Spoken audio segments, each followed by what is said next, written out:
이번 노후의 이야기는 김할아버지 편입니다. 김할아버지는 가난한 집에서 태어났어. 어릴 때 고생을 많이 했습니다. 하지만 공부를 잘했던 할아버지는 열심히 공부하고 좋은 기업에 들어갔습니다. 성실하게 일하고 성과도 잘 냈습니다. 할아버지의 직장 생활은 탄탄대로였습니다. 직장 생활하면서 결혼도 하고 아이도 낳고 교육도 시키고 돈도 모아가면서 지내다 보니 세월은 쏜살같이 흘렀어. 어느새 퇴직할 시간이 되었습니다. 할아버지는 퇴직 후에 몇 년간 아내와 여기저기 여행도 다니며 즐거운 시간을 보냈습니다. 그렇게 또 몇 년이 지났습니다. 하지만 노후의 생활이란 아무래도 조금 지루한 면이 있었습니다. 젊을 때 활기차게 일하던 때가 가끔씩은 그립기도 한 할아버지였습니다. 그런 시간들을 가끔씩 그리워하며 그래도 이런저런 취미 활동을 하고 잘 지내고 있는 할아버지였습니다. 그런데 어느 날 모르는 번호로 전화가 걸려왔습니다. 처음에는 무시했지만 부재중 전화가 계속되자 결국 궁금한 마음에 전화를 받았습니다. 전화를 건 사람은 김할아버지의 어릴 적 친구였습니다. 박할아버지였습니다. 박할아버지와는 각별한 사이였습니다. 집이 가난했던 김할아버지는 박할아버지에게 많은 도움을 받았었습니다. 학교가 끝나면 둘은 같이 박할아버지 집에 갔어. 공부도 하고 박할아버지 어머니가 차려주는 음식과 간식을 먹기도 했습니다. 따로 공부방이 없는 김할아버지는 박할아버의 방에서 거의 자기 집처럼 지냈습니다. 그렇다고 마냥 기거만 한 것은 아닙니다. 친구 사이지만 공부도 봐주고 했습니다.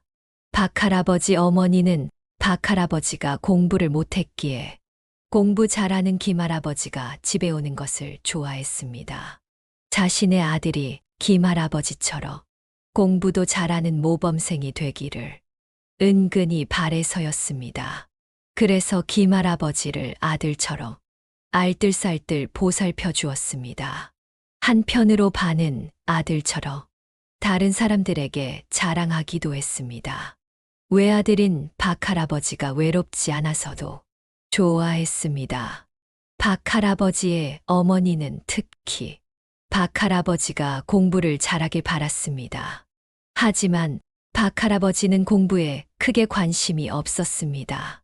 진학할 시기가 되자 김할아버지는 장학금을 받고 진학을 했습니다. 하지만 공부에 취미가 없던 박할아버지는 삼수 끝에 겨우 턱걸이를 해서 진학을 했습니다. 대학을 가서도 흥청망청 놀기에 바빴습니다. 김할아버지는 다른 집 과외를 하며 바쁜 나날을 보냈습니다.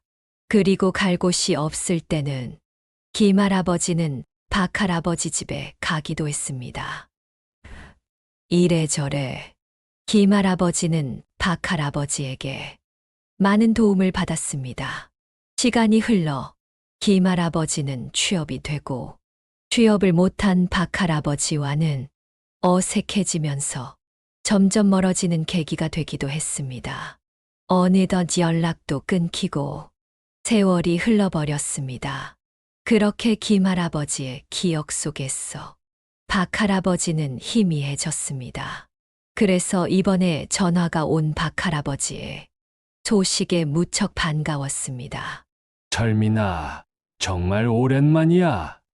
내가 너 퇴직했다는 소식을 듣고 이렇게 연락처를 받아 전화했어. 그동안 어떻게 지냈나 궁금했는데 이제 편히 쉬고 있겠구나. 정말 오래간만이구먼. 나도 내 소식이 궁금했는데 이렇게 먼저 연락해주니 고맙구나. 나야 이제 퇴직하고 연금이나 받으면서 편히 지내고 있지. 그런데 넌 어떻게 지내고 있었나? 친구 상식은 잠시 말을 멈추더니 전화로만 하지 말고 한 번 만났어. 술이나 하자고 했습니다. 둘은 그날 저녁 만나서 서로 반갑게 인사했습니다. 세월이 흘러서 이제 길에서 만나면 알아보지도 못할 만큼 변한 모습이지만 이야기하다 보니 금세 과거 시간 속으로 돌아간 것처럼 편해졌습니다. 박 할아버지는 어떻게 지냈냐는 말에 자신의 이야기를 하기 시작했습니다. 부모님이 남겨주신 재산으로 젊은 시절 편하게 살다가 아는 사람과 동업을 했고 여러 어려움으로 인해 사업이 실패하고 이제 겨우 다시 일어서고 있다고 말했습니다. 고향 친구들에게 김할아버지의 퇴직 소식을 듣고 오랜 친구로서 연락을 하게 된 것이라고 했습니다. 그렇게 이런저런 사는 이야기를 하다가 술자리 시간이 길어지면서 박 할아버지는 속내를 말했습니다. 사실 이렇게 직접 만나서 차 한잔하면서 이야기 나누고 싶었어. 요즘 조금 힘든 상황이긴 해. 예전에 내가 힘들 때 내가 많은 도움을 주었잖아. 내가 조금 날 도와주면 안 될까? 김할아버지는 잠시 고민했습니다. 오랜 친구가 어려운 상황에 처해 있다는 이야기에 마음이 아프기도 했고 반가운 재회에 기쁨이 있었지만 김할아버지도 사회생활에서 얻은 수많은 경험치가 있었습니다. 결국 이렇게 된다면 이 만남이 어떤 방향으로 흘러갈지 걱정도 되었습니다. 지금 박 할아버지의 어려움에 손을 내밀면 퇴직 후 여유를 꿈꾸며 살고 싶었던 할아버지에게 재정적인 문제는 큰 부담이 될 수 있기 때문이었습니다. 김할아버지는 잠시 생각한 후에 친구에게 조심스럽게 대답했습니다. 정말 오랜만에 만나자고 하니 반갑기도 하고 우리가 옛날 이야기도 많이 나눌 수 있을 것 같아. 나도 너무 좋아. 하지만 나는 이제 퇴직하고 내 생활을 꾸려가는 것도 중요하게 생각하고 있어. 아직도 책임져야 할 가족도 있고, 그래서 우리의 우정은 소중하지만 그동안의 인생에서 배운 것처럼 서로의 상황을 이해하고 돕는 데 있어서도 조심스러워야 하지 않겠나 싶어. 그 말을 들은 박 할아버지는 잠시 조용해졌습니다. 박 할아버지는 김할아버지의 거절에 실망하며 불쾌한 기색을 감추지 않았습니다. 내가 너를 믿고 연락했는데 이렇게 나를 외면하는 거냐? 내가 어릴 때 힘들 때 우리 엄마가 너에게 얼마나 잘해줬는데 은혜를 이런 식으로 갚아? 화를 내는 친구의 모습에 김할아버지는 마음이 아팠습니다.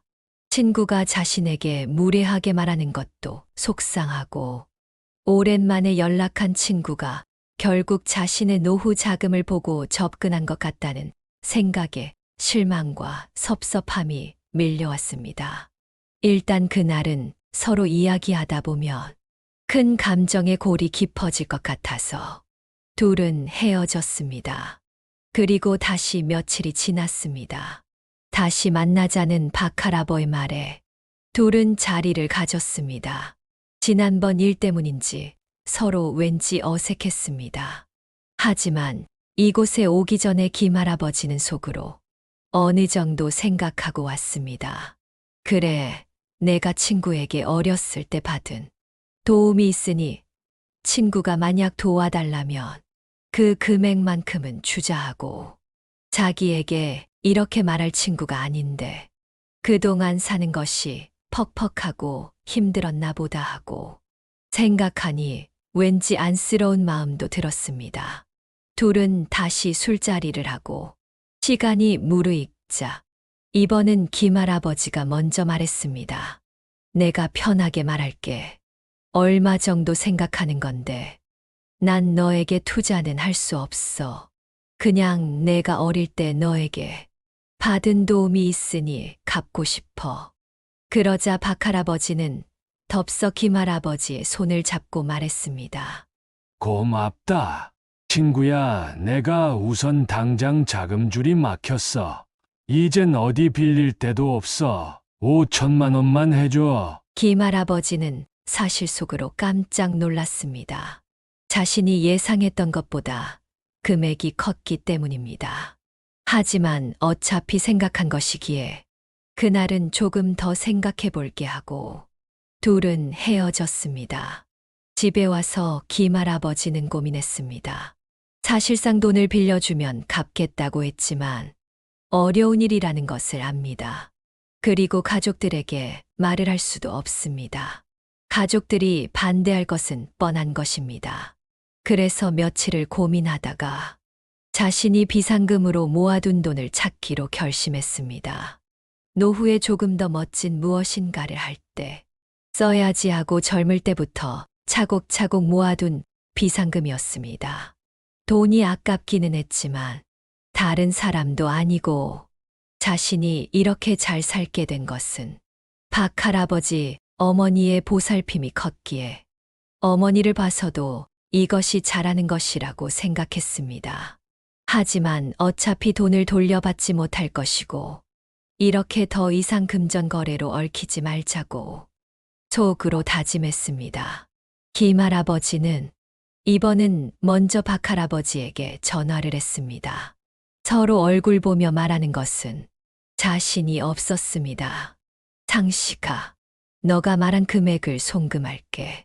하지만 이것은 내가 정말 평생을 모은 비상금이야. 나에겐 너무 아까운 돈이기도 하지. 하지만 너 말처럼 너의 어머니가 나에게 베풀어 준 은혜를 생각할게. 그리고 우리 한동안은 만나지 말자. 너가 하는 사업이 잘 되고 그때 여력이 되면 그때 내 돈을 주던가 해.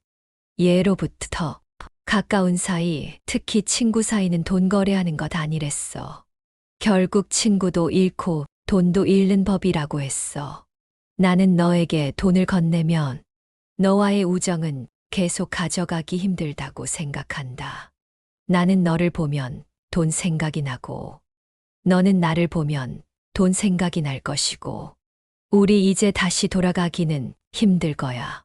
김할아버지는 친구를 잃고 싶지 않은 마음에 마음 한편으로는 친구가 거절해 주기를 바랐습니다. 하지만 기대와 달리 박할아버지는 고맙다고 다급하게 말했습니다. 그만큼 이제 박할아버지는 김할아버지가 생각하는 과거 기억 속의 순수한 상식이가 아니었습니다.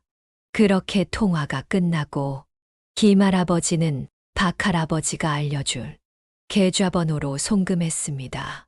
돈을 보내고 나니 할아버지는 한편으로 그동안 노후에 든든한 자금이 되어줄 비상금이 빠져버린 헛헛함에 그리고 이제 과거의 추억도 없어진 것 같아 쓸쓸한 마음이 들었습니다. 그날은 할아버지도 뒤척이다. 새벽녘에 겨우 잠들었습니다. 며칠이 지나고 몇 달이 지났습니다. 그리고 몇 년이 지났습니다. 김할아버지는 은퇴 후에 하려던 일을 하나하나 하면서 자신의 생활에 충실하게 살아갔습니다. 그리고 또 그렇게 몇 번의 계절이 지나갔습니다. 어느 날 김할아버지에게 낯익은 번호로 전화가 걸려왔습니다. 전화를 받자 박할아버지였습니다. 친구의 목소리는 이전과는 달리 매우 조용하고 침착했습니다. 나야, 그때 내가 정말 미안했어. 기억나지? 내가 했던 사업 결국 내가 가진 돈을 전부 잃었어.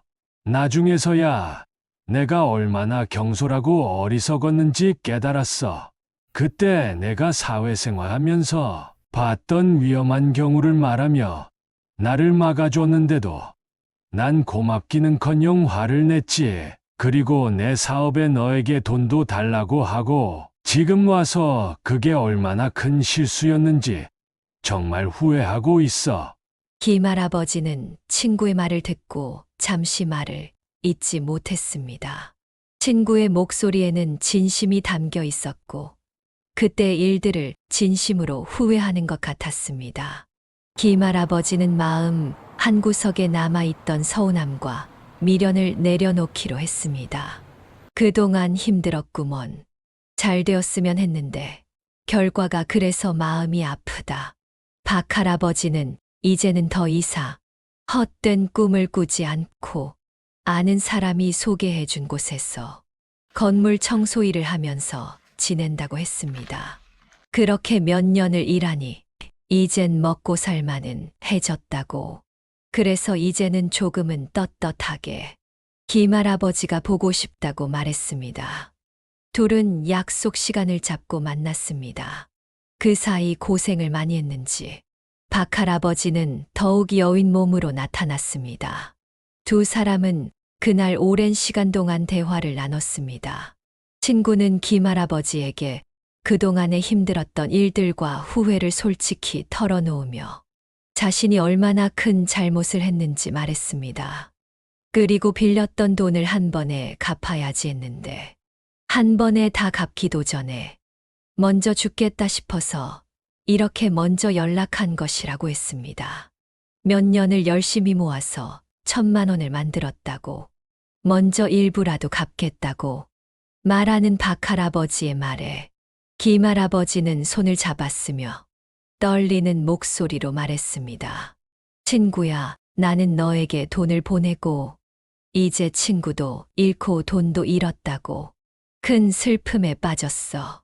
그런데 너가 이렇게 연락을 해와서 얼마나 기쁜지 몰라.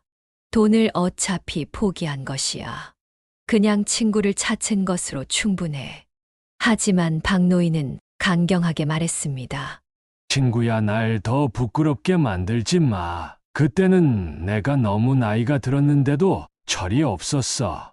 언제 끝날지 모르지만 이렇게 모으면서 또 너에게 갚을 거야. 나이가 들수록 알던 사람들도 하나하나 사라지고 없어지네. 우리가 이제 그런 나이야. 나는 어차피 크게 쓸 곳도 없어. 이렇게 일도 하고 돈도 갚을게. 그래야 내가 떳떳하게 너를 만나지. 김할아버지는 몇 년 사이 더욱 단단해진 생각을 하는 박할아버지의 모습을 보니 마음 깊은 곳에서 뭉클함이 올라왔습니다. 그래, 우리 마지막 순간 살아있을 때까지 이렇게 보자. 제일 좋은 것이야. 너와 나 사이에 돈이 중간에 걸리지 않고 만나는 것이지만 어쩔 수 없이 상황이 이렇게 되어버렸네. 대신 내가 너 만날 때 음식값은 내가 계산하게 해주라. 나는 돈도 중요하지만 친구의 우정이 더욱 중요하거든. 나도 체면 좀 차려주라. 둘은 이렇게 서로 지내기로 하고 즐겁게 시간을 보냈습니다.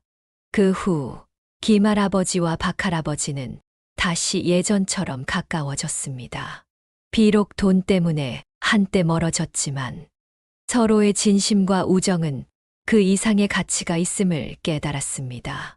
그 후로 두 사람은 자주 만나 과거를 이야기하며 웃고 서로 응원하며 따뜻한 관계를 유지했습니다. 김할아버지는 자신의 선택이 옳았음을 확신했고 친구도 김할아버지의 지혜로운 조언 덕분에 더 나은 사람이 될 수 있었습니다. 이렇게 김할아버지와 박할아버지의 이야기는 마무리되었습니다. 아니, 이제 새로운 인생의 시작입니다. 앞으로도 두 할아버지의 인생에 멋진 일들이 많이 일어나길 바랍니다. 그리고 긴 이야기 함께 하신 분들도 오늘 하루도 좋은 일들만 가득하시길 바랍니다. 감사합니다.